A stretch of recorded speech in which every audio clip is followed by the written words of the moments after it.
వివాహ భోజనంబు వింతైన వంటకంబు వియాల వారి విందు ఆహా నాకే ముందు. ఈ పాట వినగానే ఫస్ట్ ఏం గుర్తొస్తుంది మనకి? భోజనం గుర్తొస్తుంది. అలాంటి ఎన్నో రకాల భోజనాల్ని అలాంటి ఫంక్షన్స్కి అందించిన సాయినాథ్ శర్మ గారు అయితే మనతో ఉన్నారు. సో లేట్ ఎందుకు, ఆయనతో మాట్లాడేద్దాం. నమస్తే. నమస్తే. ఎలా ఉన్నారు? బాగున్నాను.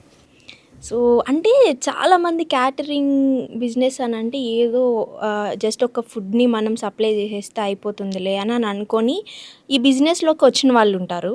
బట్ దీన్నే ఒక ప్యాషన్గా తీసుకొని వచ్చిన వాళ్ళు ఉంటారు. సో మీరు ఏ కేటగిరీకి చెందిన వాళ్ళు? Passion actually.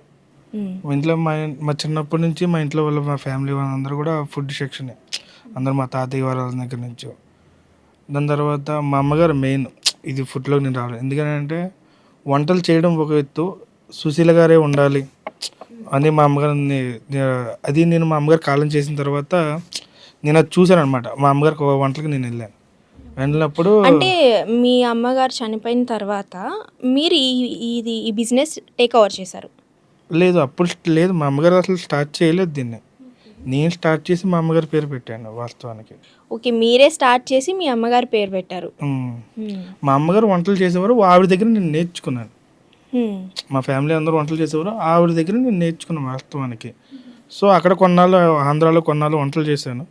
లేదు, ఓ పర్టికులర్ ఆఫ్ ఏజ్ అయిపోతుంది, మనం ఏదో చేయాలి అంటే నాకు 27 ఏజ్ వచ్చేలోపలికి అబ్బాయి ఏదైనా సాధించాలి, 28 తర్వాత ఇంకా ఏదైతే అందులోనే ఉండిపోవాలి అనేది ఒకటి ఉండేది.